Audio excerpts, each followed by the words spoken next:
बेटा आज हम लोग लेंगे इन्वेस्टमेंट अकाउंट।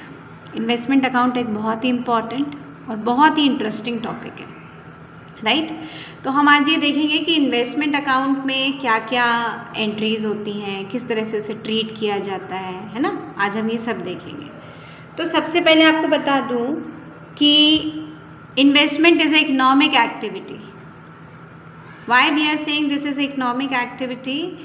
क्योंकि हमारे जो फंड्स होते हैं उसे हम अब इन्वेस्ट करते हैं due to return on investment. Return on investment यानी हम जो भी पैसा इन्वेस्ट करते हैं उसमें हमें कुछ रिटर्न्स मिलते हैं, और इसलिए हम अपना हर एक इन्वेस्टमेंट का एक अलग लेजर बनाते हैं, इंडिविजुअल लेजर मेंटेन करते हैं हम अपने हर एक इन्वेस्टमेंट का। जैसे मान लीजिए मैंने 2-3 सिक्योरिटीज़ में इन्वेस्ट किया है तो मैं उसके अलग अलग अपने इंडिविजुअल लेजर रखूँगी, ठीक है।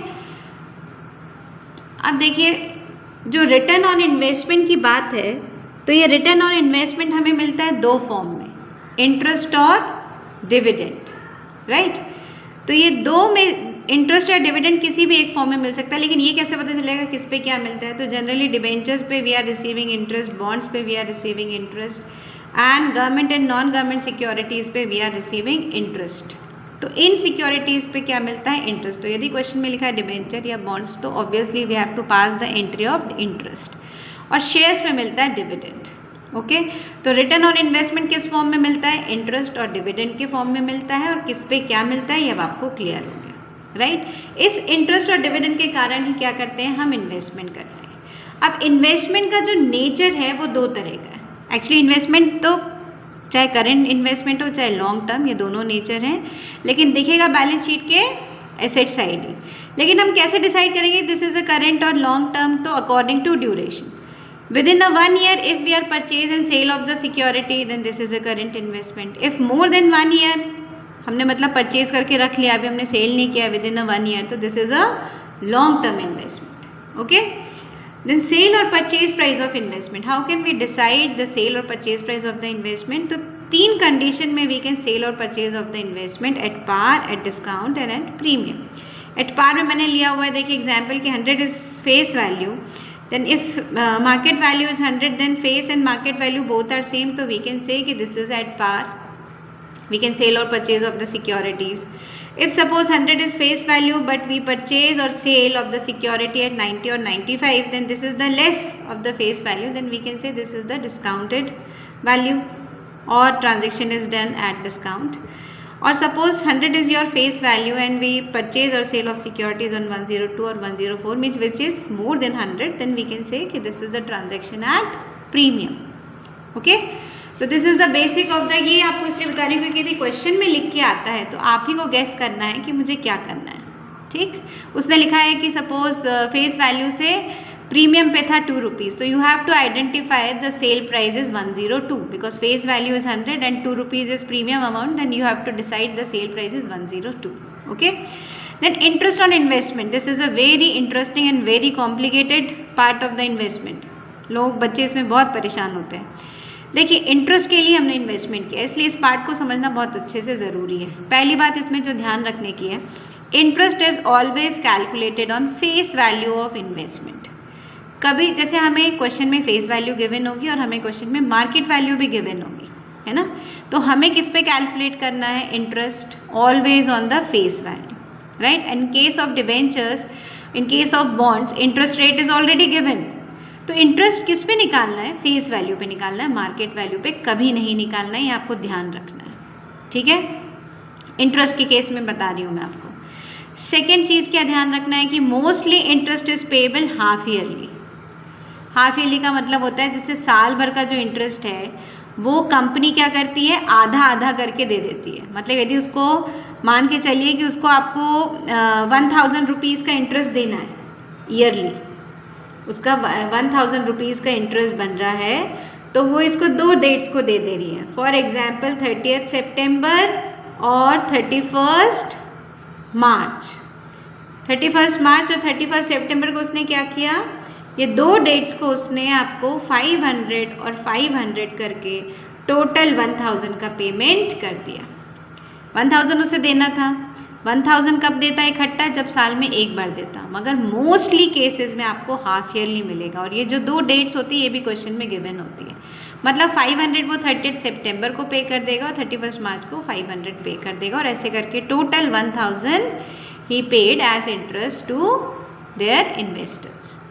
ओके, तो 2 चीज़ें ध्यान रखनी है। अब इंटरेस्ट ऑन इन्वेस्टमेंट की जो हम कंप्यूट करते हैं उसकी भी बेटा 2 कंडीशन है, cum interest and ex interest. In cum interest word, this word cum, ये कम कहाँ से आ रहा है? एक्चुअली कॉम्बिनेशन से आ रहा है या क्यूमुलेटिव से आ रहा है, जिसमें कि इंटरेस्ट का अमाउंट इंक्लूडेड है परचेज प्राइस में। ठीक है, तो जो परचेज प्राइस आप निकाल रहे हो उसमें इंटरेस्ट का अमाउंट इंक्लूडेड है, तो कौन सी कंडीशन है? Cum interest. और एक्स इंटरेस्ट क्या होता है? एक्सक्लूडिंग है, interest amount is not included, और we can say excluded, E X excluded. केवल परचेज प्राइस निकलती है हमारी, इंटरेस्ट का अमाउंट नहीं निकलता, इंटरेस्ट का अमाउंट हम अलग से निकालते हैं। That amount is not included in this purchase price. मतलब हमें यहाँ परचेज प्राइस को बिल्कुल भी डिस्टर्ब नहीं करना है। इसमें तो परचेज प्राइस जो है वो this is the combination of purchase price and interest, and in this scenario purchase price अपने आप में सिंगल है, no combination of interest, interest is not included, interest is excluded. Okay, अब हम आते हैं, हमें क्वेश्चन में मिलेंगे कुछ एक्सपेंसेस भी। Some expenses are paid by the investor on sale और परचेज ऑफ इन्वेस्टमेंट। तो उन एक्सपेंसेस एक्चुअली होते क्या हैं? These expenses are basically brokerage, commission and stamp fee etcetera. Basically ये 3 ही नाम आपको क्वेश्चन में सबसे ज़्यादा मिलेंगे। ये क्या है? ये एक्सपेंसेस है, सेल या परचेज दोनों समय पे भी हो सकते हैं या किसी एक टाइम पे भी हो सकते हैं। लेकिन अब इनका करना क्या है? इंटरेस्ट का क्या करना है समझ में आ गया, परचेज प्राइस का क्या करना है समझ में आ गया, एक्सपेंसेस का क्या करना है।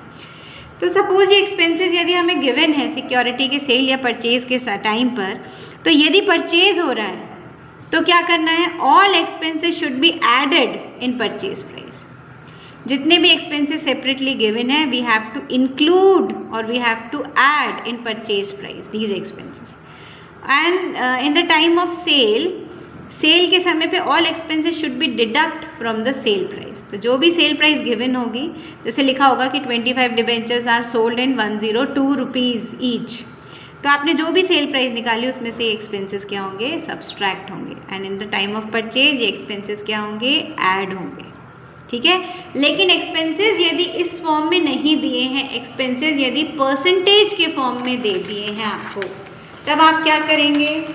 यदि हमें एक्सपेंसेस उसने परसेंटेज के फॉर्म में दे दिए हैं तो नोट ध्यान रखिए, if these expenses are given in the form of percentage then calculate on face value of investment purchase और चाहे हम बेचे चाहे हम खरीदे, लेकिन हमें उस समय की face value, number of debentures into face value पे हमें उस परसेंटेज को कंप्यूट करना है। फॉर एग्जांपल 100 डिबेंचर्स परचेज कर रहे हैं, 100 is face value and this is what? This is number of debentures. तो कितना अमाउंट बना? 10,000। मान लो वो कहता है 0.5% ब्रोकरेज और कमीशन, ये 0.5% we have to calculate on this 10,000। Clear है? 2 0 से 2 0 चले गए। यू कैन से कि 50 rupees is expense of brokerage. So how can we compute? When percentage or expenses are given in the percentage form, then we have to compute this percentage on face value. The number of debentures into face value we have to compute like this. Okay, always remember we have two values, face value and market value. Never compute on market value, always compute on face value. Clear? तो हमने interest कैसे generate हुआ, कब generate होता है, computation देख लिया, expenses देख लिया, तो अब हमने सब सारी चीज़ें देख लिया। तो हमने ये फॉर्मूला क्या जनरेट होता है आपका कि कम इंटरेस्ट और एक्स इंटरेस्ट दोनों केस में परचेज हो सकता है।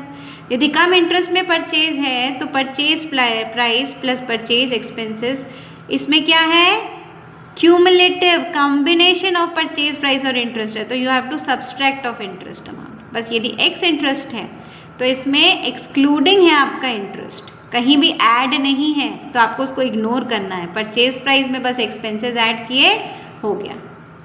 सेम ऐसे ही आपका सेल की कंडीशन में होगा, कम इंटरेस्ट सेल और cum interest sale and ex interest sale. Cum interest sale में sale price minus sales expenses, because during the sales we have to subtract all the expenses and during the purchase we have to add all expenses.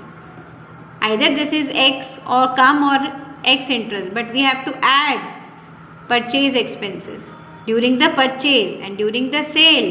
Always we have to subtract the sales expenses. और cum interest होगा तो cell expenses के साथ में interest amount भी subtract होगा, और ex interest होगा तो आप उसे भूल जाइए, इंटरेस्ट अमाउंट को इग्नोर करिए, वो कहीं भी इंक्लूडेड नहीं है. क्लियर है? So this is the formula of these 4 conditions. Okay.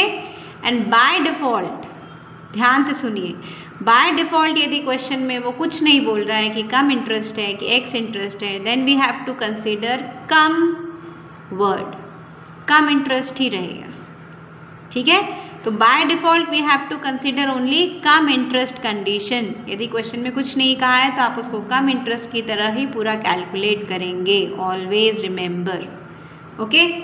अब मैं आपको सिर्फ ये छोटा सा एग्जाम्पल के थ्रू बता रही हूँ कि जैसे ये मान लीजिए कंपनी की ये 2 डेट्स थी. जिस कंपनी में हमने डिबेंचर्स, जिस कंपनी के हमने डिबेंचर्स या बॉन्ड्स खरीदे हैं, उस कंपनी ये 2 डेट्स पे अपना क्या देती है बच्चों, इंटरेस्ट का अमाउंट देती है. अब मैं आपको एक्चुअल फंक्शन बता रही हूँ कि कंपनी में कैसे होता है. तो कंपनी कहती है कि 31 मार्च को जिसके पास भी मेरी सिक्योरिटी है वो मेरे ये 6 मंथ का इंटरेस्ट क्या कर लेगा, रिसीव कर लेगा. और इस डेट को जिसके पास मेरी सिक्योरिटी होगी वो रिमेनिंग 6 मंथ का इंटरेस्ट रिसीव कर लेगा. ओके. लेकिन हमने या मैंने 1 मार्च को मेरी परचेज डेट है, मैंने बीच में डिबेंचर्स परचेज कर लिया. अब मैं क्या करूं, ये 1 मार्च की ना तो 31 मार्च है ना ये है. ठीक है? 1 मार्च नहीं लेके इसको अपन लेते हैं 1 अप्रैल. अप्रैल भी वैसे बहुत इजी हो रहा है, खैर फिर भी 31 मार्च के बाद याद है.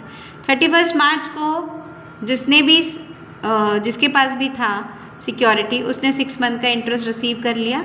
उसके बाद मैंने खरीद लिया तो मुझे पूरे 6 मंथ का इंटरेस्ट यहाँ पर मिल जाएगा 30 सितंबर को. लेकिन ये मैंने बहुत इजी केस लिया है. मान के चलते हैं कि हमने ले लिया है जुलाई में, मैंने सपोज परचेज कर लिया है 1 जुलाई को. अब देखिए ये पिक्चर है, अभी इसको आप भूल जाइए इस डेट को. 31 मार्च को कंपनी ने 6 मंथ का इंटरेस्ट दिया, मैंने परचेज किया है इन डिबेंचर्स को 1 जुलाई को, और 30 सितंबर नेक्स्ट ड्यू डेट है जब कंपनी रिमेनिंग 6 मंथ का इंटरेस्ट देती है. और कंपनी क्या कहती है, मुझे इससे कोई मतलब नहीं है कि आप बीच में क्या कर रहे हैं, मैं तो इस पर्टिकुलर दोनों डेट पर जिसके पास भी मेरी सिक्योरिटी होगी उसे मैं पूरे 6 मंथ का इंटरेस्ट दे दूँगी. मतलब मैंने जिससे, सपोज ये मिस्टर ए हैं जिन्होंने 31 मार्च को 6 मंथ का इंटरेस्ट रिसीव कर लिया. अब ये मिस्टर ए से मैंने परचेज किया तो मिस्टर ए ने अपना इन्वेस्टमेंट अप टू 31 मार्च से 1 जुलाई तक ब्लॉक रखा अपना पैसा. तो ये कहेंगे कि in the month of March के बाद अप्रैल, मई, जून, 3 महीने तो मेरा पैसा ब्लॉक था, तो मुझे इस पे ये 3 मंथ्स का इंटरेस्ट मिलना चाहिए. ठीक है ना? लेकिन कंपनी क्या करेगी, आपने मुझसे आज खरीद रहे हैं तो कंपनी तो पूरे 6 मंथ का इंटरेस्ट आप ही को दे देगी. तो क्या मुझे 6 महीने का इंटरेस्ट मिलना चाहिए? नहीं. मैंने कितने मंथ इन्वेस्ट किया, मैंने 1 जुलाई ले लिया था, तो जुलाई, अगस्त और सितंबर, मेरे को ये 3 मंथ्स पे इंटरेस्ट मिलना चाहिए, ये मुझे मिलना चाहिए, और ये मिस्टर ए जिससे मैं खरीद रही हूँ उसे मिलना चाहिए. लेकिन कंपनी कहती है मैं अलग अलग 2-2 लोगों को नहीं दूंगी, इस डेट पे जिसके पास है उसे मिल जाएगा पूरे 6 मंथ का. तो मैं कहता हूँ ठीक है. मिस्टर ए कहता है आप अभी, जब आप 1 जुलाई को सिक्योरिटी खरीद रही हैं, अभी आप मुझे ये 3 मंथ्स का इंटरेस्ट दे दीजिए और आपको तो 6 महीने का इंटरेस्ट मिल ही जाएगा, क्योंकि कंपनी आपको 6 महीने का देने के लिए रेडी है. तो वो जो 6 मंथ का आपको मिलेगा उसमें से 3 मंथ का आप अभी दे दीजिए, बचे हुए 3 मंथ्स का आपको कंपनी दे देगी 30 सितंबर को. मैं कहूँगी बिल्कुल ठीक. खरीदते समय ही आप इंटरेस्ट ले लीजिए। यू आर सेटिस्फाई कि आपका इन्वेस्टमेंट 3 महीने तक ब्लॉक था, आपको 3 महीने का रिटर्न ऑन इन्वेस्टमेंट मिल गया और मैं भी खुश क्योंकि मुझे ये 3 मंथ्स का मिलना था। कंपनी मुझे दे रही है 6 मंथ का, इसको मैं बाइफरकेट कर लूँ कि 3 मंथ्स का तो मैं क्या कर चुकी हूँ, ऑलरेडी पेड कर चुकी हूँ और ये 3 मंथ्स जो बच गए वो मेरे ही थे, ये मेरे ड्यू हो गई थी ये इनकम और अब मुझे रिसीव हो गई। तो आई एम ऑल्सो सेटिस्फाई कि मुझे 3 मंथ्स की मिल गई। Mister A is also satisfy क्योंकि मैंने खरीदते समय उनको 3 मंथ्स का दे दिया। क्लियर है? तो इस तरह से डील होती है, इसमें कोई डिस्प्यूट नहीं होता क्योंकि जो भी लोग इसमें ट्रेड करते हैं उन्हें पता होता है कि इस तरह से कंपनी की पॉलिसी होती है। कंपनी अपनी ड्यू डेट्स पर ही इंटरेस्ट देती है और उन डेट्स के पहले जिसके पास सिक्योरिटी होती है उसे पूरे 6 मंथ का मिल जाता है। तो ये उसकी रिस्पॉन्सिबिलिटी है कि वो जब भी परचेज कर रहा है और जिससे परचेज कर रहा है उसे अपने ड्यू या जितने दिन का उसका इन्वेस्टमेंट है उसका इंटरेस्ट उसे उसी टाइम दे दे। कब दे दे? परचेज डेट के समय ही दे दे। ठीक, चलिए अब नेक्स्ट वीडियो में हम इसके क्वेश्चंस लेंगे और इसमें आपको यदि कोई भी क्वेरी है तो प्लीज़ कमेंट सेक्शन यूज़ करें। थैंक यू बेटा।